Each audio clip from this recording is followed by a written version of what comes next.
of Equinoxe Television, thank you so much for joining us on this edition of the news. We begin right away with major stories. It has taken road users who are going out of Douala several hours just to travel to the west, the southwest, and also the northwest region of the country. That is because of the serious traffic congestion between Rai in Bonaberi passing through Carrefour Music to Bikoko. Our reporters were on that stretch this Monday, and we'll be telling you more in this edition of the news. And also, several people, including children, were kidnapped off a touristic bus that was traveling from the northern regions of the country to the south. Among those kidnapped were 5 children, all from the same family. Viewers, those are our lead stories. Details and more in just a moment.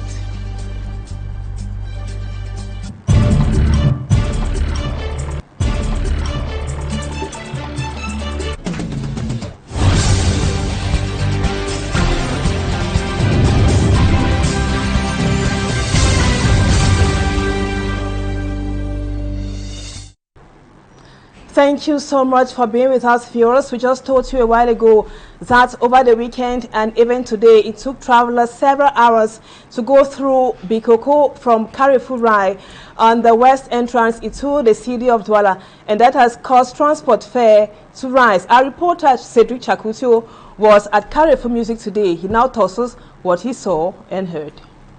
It's been over 2 months since construction works began at Carrefour Music. The need for an alternative road became imminent with increased traffic in the area. The authorities heeded the voice of the people and began rehabilitating the stretch, which took longer time than expected, causing more harm than good. We are suffering. We even lost a child yesterday because there are no roads. It was more challenging this weekend as commuters complained to have spent about 4 hours and more on the distance of at least 14.4 kilometers stretch. At the moment, this is what the road looks like, and driving through becomes... Today it's even circulating. I've made 3 days around Miondoba just to arrive Bokom today. From Bikoko just to reach the Carrefour Music or to reach Bonasama is almost 4 hours we used. Which first time we used 20 minutes we are there. But because of the bad road.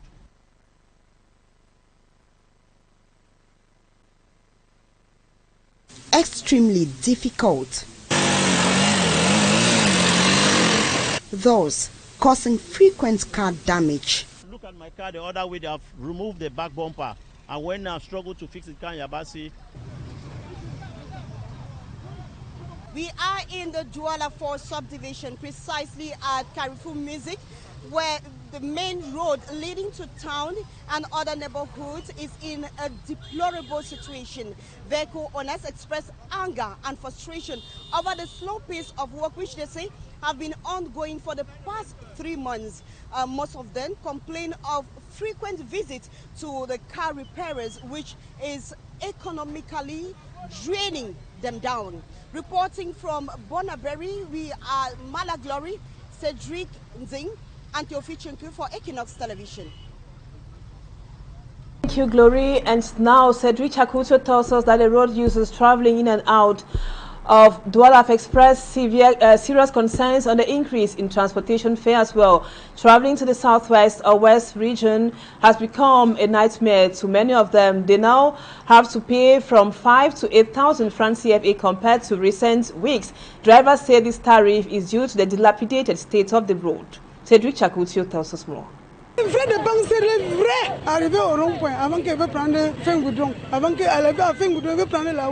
Lucienne, 50 years old, expresses her anger and frustration after having spent about 8,000 francs living from Buda in the west region to Douala in the littoral region. She says,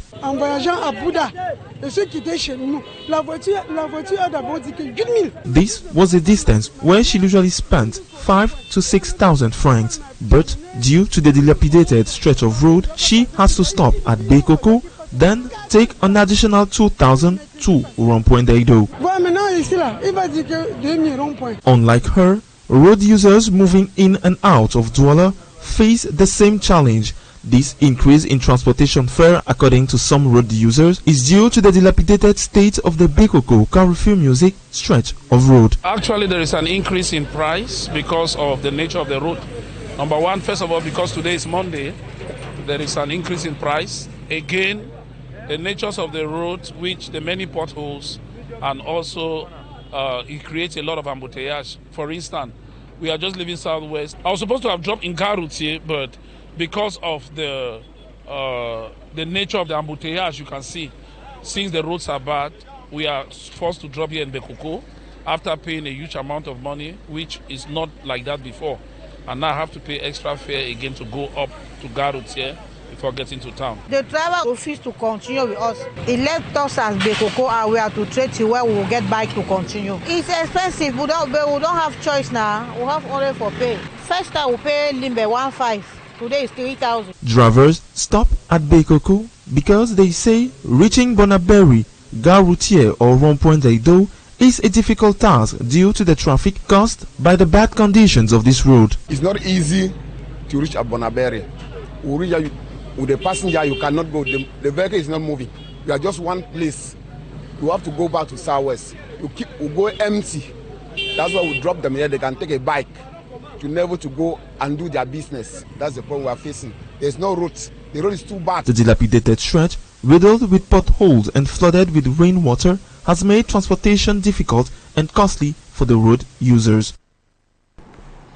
And now we talk something else. Issa Chiruma Bakari has expressed determination to navigate through threats in all forms and political obstacles to get to the presidency come October 12. While in Garoua, where thousands of Cameroonians gathered to welcome him, he pledged not to betray their trust to bring change to Cameroon. Some of his supporters re-echoed the need of a strong coalition to stop the clock of the Biya regime from ticking. Innocent Aze reports. Chiruma Bakari's arrival in Garoua North region was electrifying.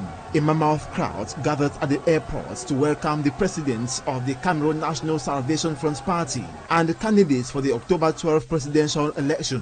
Actuellement, nous sommes très contents et vraiment, comme j'ai dit tout à l'heure, l'espoir que nous avions sur lui est acquis. Parce que déjà, être Chiroma de Garoua veut dire le plus courageux de Garoua et voilà qu'il est le plus courageux du Cameroun. Cet événement inédit parce que c'est pour la première fois des mémoires de politique, d'hommes politiques dans cette cité, que nous voyons une telle ferveur. Et cette présence massive annonce les prémices de ce qui se passera probablement le 12 octobre. Streets were flooded with people who accompanied the former minister as he made a tour around Garoua. Faire le tour de toute la ville à pied, sur moto, dans les véhicules, c'est vraiment inédit. Mais ça témoigne de la sensation, de la volonté, du désir ardent de ces hommes et ces femmes qui ne sont que le reflet, disons, l'échantillon de l'immense majorité du peuple camerounais aujourd'hui qui aspire au changement. Du nord au sud, de l'est à l'ouest. Le changement est revendiqué, le changement est réclamé et c'est normal. Supporters and sympathizers who quest for change through the former ally of President Paul Biya gathered along major roads, waiting to wave the man they see as a messiah. Ce que le peuple aurait souhaité, il est évident que les uns et les autres aspirent au changement. Je souhaiterais qu'il y ait coalition pour que nous enlevions RDPC définitivement du pouvoir. Apart from brandishing banners bearing messages like Chiruma, the candidates of our aspirations, and others, their massive turnout alone passed a clear message to Issa Chiruma Bakari, who pledged to do everything within his ability to get in power. Ce privilège redoutable de ne ménager aucun effort pour être à la hauteur de ce défi. Je suis certain qu'il aura la majorité absolue parmi tous les autres candidats. Also astonished with the massive turnout, the presidential candidate says, Je fais l'objet de beaucoup de menaces. Many advance him threats. Tenu de mon histoire dérange. Unfortunately for them, they won't scare or discourage him from his engagement to serve Cameroonians justly. We will be talking on that. detailing in the second part of the news. Now let's move over to this very sad story in Limbe, precisely at Bonadikombo in Mile 4, where the people there are still in immense grief following the tragic accident that claimed the life of a 5-year-old Samuel Bessa, who died after being hit by a falling electricity pole. The community's pain is still palpable, and the family is still struggling also to come to terms with the devastating news. Our reporter Davidson Maimo was at the family residence in Bonadikombo, Mile 4. Being consoled by her husband, 33-year-old Kiven Pascaline, a young mother of 4, is still struggling to come to terms with the tragedy, following allegations that their son was hit by a falling electricity pole in front of their residence while playing with other children on Friday, August 15, 2025. It will happen for my pikin. It be painful for me because it's too much. Sonny today, Sonny tomorrow. One of the neighbors who first rushed to the scene says the older children saw the pole falling and ran, but Samuel, being the youngest, could not run fast enough.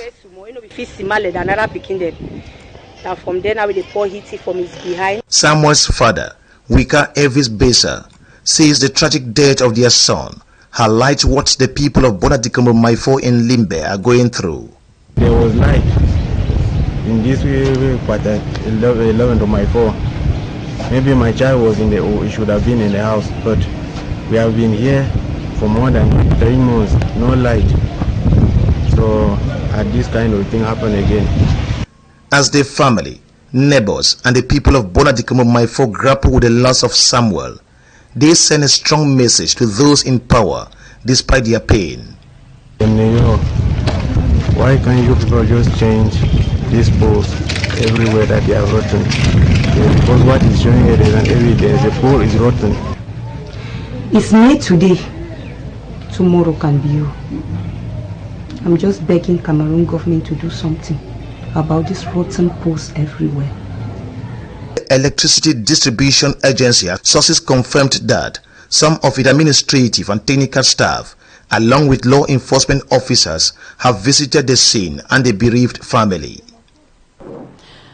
Sad indeed, we express our sincere condolences to the bereaved family, and now let's take the reaction of Nous, Cameroon. Nous, Cameroon expresses deepest condolences following the tragic incident in Limbe. Nous, Cameroon is devastated by the death of a 5-year-old boy resulting from the collapse of an electricity pole in the Old Road neighborhood in Limbe that was on Friday, August 15, 2025. We responded immediately by deploying our technical teams to secure the area and investigate the exact causes of the tragedy, while preparing ourselves or making ourselves available to work with both the family and the local authorities on the appropriate next steps to take. To the grieving family and the Limbe community, words cannot express our sorrow for this heartbreaking loss. The child's death weighs heavily every member of our Nous organization, Nous management. And now let's now tell you how Cameroon is faring today in just a moment.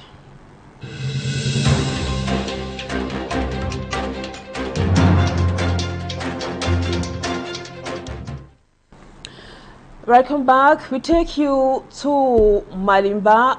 The lack of potable water and electricity in Malima remains a major problem faced by the local population. The natives of Malima have been in the dark for over 4 years now and even more. Though electricity poles are planted in the village, electric cables which were connected have now been transformed into drying lines. To make the situation somehow worse, the people of Malima drink from River Sanaga, which is not healthy for them somehow. Today, or Cameroon today, takes us to Malima village in the Muanku subdivision in the Sanaga Maritime Division of the Littoral region. Grandma Fidel has been in Malima for years now. She says, we don't have electricity for almost 4 years. Poles have been erected everywhere in the village, but no light. We use solar panels and others have generators. 4 years in the dark, a very frustrating thing for an entire village. While taking a stroll in the village, the images speaks for themselves. Electricity poles now transformed into flower jars, cables crisscrossing from one end to another, and some used now as drying lines, of which each house has its own meter. At Giselle's residence, we met her checking on her solar panel. She does this every day to ensure that it is well charged. As you can see, we are just managing. We see those in power only during elections, and after we are abandoned. Before leaving Giselle's residence, she told us, we drink water from River Sanaga. Though difficult to believe, as we continued our stroll, we met Catherine Siriki. Though physically disabled, she has to cover a long distance in search of water.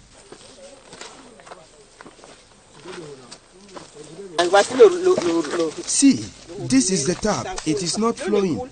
It has been like this for the past 4 years. We drink water from River Sanaga.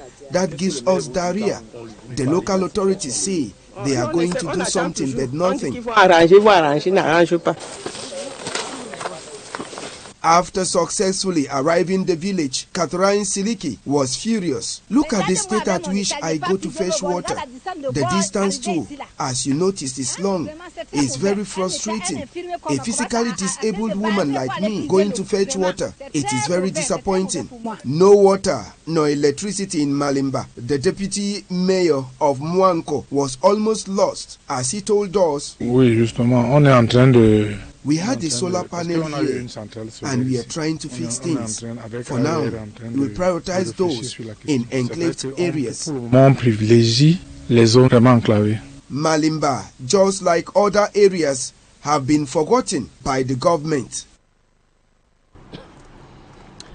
And now this other news, the whereabouts of over 10 persons kidnapped on board and into interurban transport agencies some days ago is still unknown. We are expecting to have the images on our screens.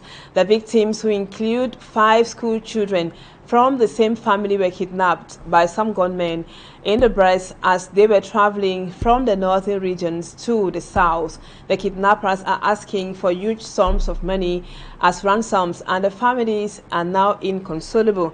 Political actors, just like civil society actors in Cameroon, have been multiplying calls for the release of the kidnapped Cameroonians whose lives are now in danger. Hopefully, the victims are found sound and safe. Now on to foreign news. ADF rebels linked to Islamic State have increased attacks against civilians in the eastern DRC, killing at least 9 people in Oisha. That was on August 17. Meanwhile, 5 years after the military overthrew President Ibrahim Boubacar Keita, Mali's military continues to fight jihadists with Russian cooperation. And over to Senegal, deputies are examining a bill to protect whistleblowers, a long-standing request from civil society. A roundup of those stories and even more with Immaculate Fogwe. We begin in the Eastern Democratic Republic of Congo, where ADF rebels linked to the Islamic State group have multiplied attacks against civilians in recent days. On Sunday, August 17, at least 9 people were massacred in the town of Oicha, the chief town of the Beni territory, according to local health and administrative sources.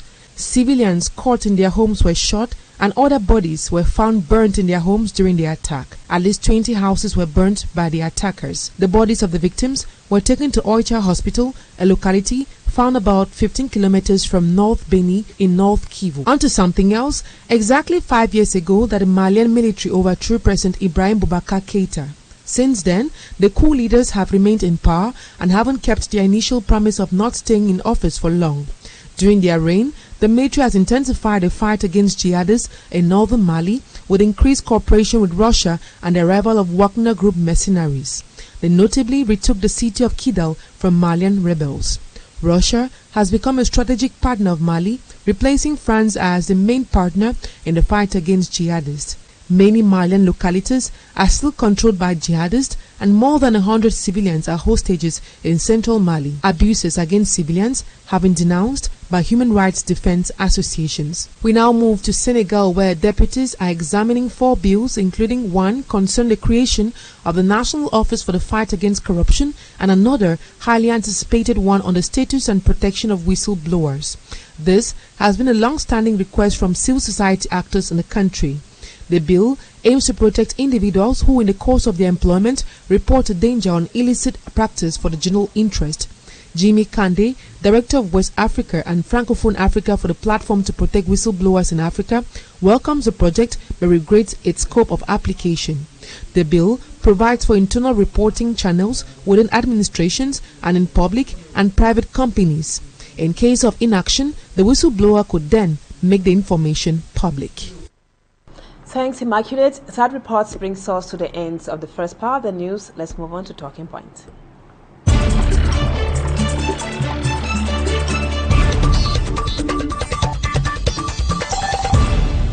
Welcome back, viewers. Our guest tonight is Shune SIAKA. He is a politician and militant of the CPDM party. Thank you, sir, for accepting to be our guest tonight. Now, today we will be discussing the mobilization or crowd which the president of the National Salvation Front, former Minister Issa Chiroma Bakari, is pulling, especially from the North region, to be precise, in Garwa. Mr. Shune, don't you think this projects Issa Chiroma as one of the favorites come October 12th? Good evening, Annabila. It's always a pleasure to be on your platform to analyze fervent political issues about our beloved nation, Cameroon. As a matter of fact, Issa Chiroma has always been a very popular politician, and that is why the CPDM party saw in him an ally, and he has been working in collaboration with the government of the New Deal as a minister for over 20 years. He's been Minister of Transport, he's been Minister of Communication, and recently Minister of Employment and Vocational Training, where he resigned to follow his personal ambitions. But the major question is, you have been in this government for 20 years. What have you done? What did you do that you have come out now and you are criticizing the government? So, as a matter of fact, Issa Chiroma has always been a very controversial figure when it comes to Cameroon politics. The population we saw in the north, they came out to receive a very controversial leader, but mark that amongst all those people are CPDM militants that he had converted and brought to the CPDM party.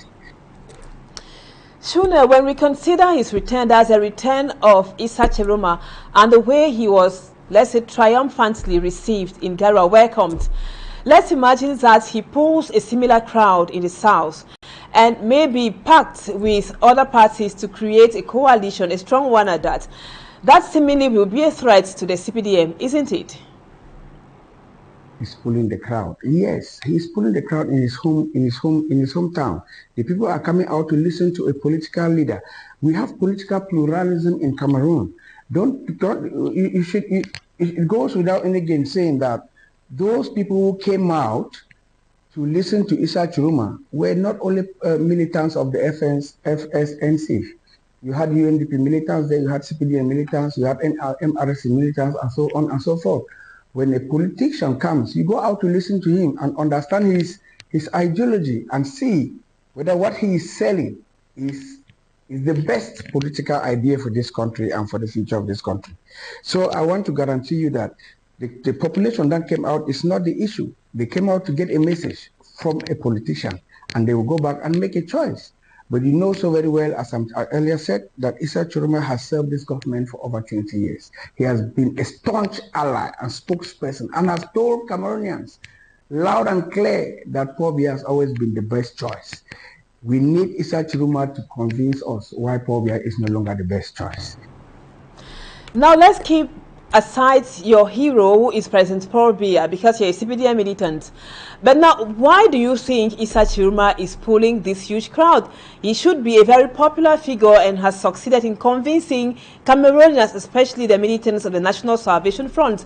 You know that he resigned from the government, maybe because of his critical outings on the current state of affairs in Cameroon, and Cameroonians at this moment just enjoy listening to any candidates who seem to care and understand the suffering masses, Mr. Shune.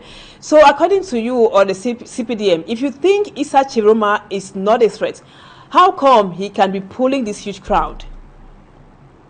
That he's received in his home region with that kind of fanfare, but that doesn't mean that those people who came out because they are in support of him. They came out to listen to him because for 20 years he has told them that the government of the new jail of His Excellency Paul Biya was the best government, was the best collaboration. He was a spokesperson for the government. So they have come out to listen to him. He needs to tell them what has gone wrong after 20 years of collaboration.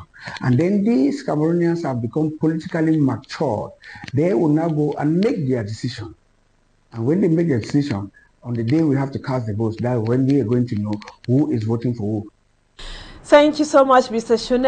Hopefully, we are going to push this conversation forward with militants of the opposition, and why not those of the National Salvation Front who received Issa Chiroma triumphantly in Garoua. That was on Friday. Thank you, sir, for accepting to be our guest, and hopefully we have you some other time. Viewers, thank you so much for always being with us. That was what we put together for you on the news this evening in the English language. The news in the French language comes up at 8 p.m. with Julien Bed. And Serge Alain will be with you in about 30 minutes for Equinoxe. Thank you again for being with us, and see you again tomorrow, same time, God willing.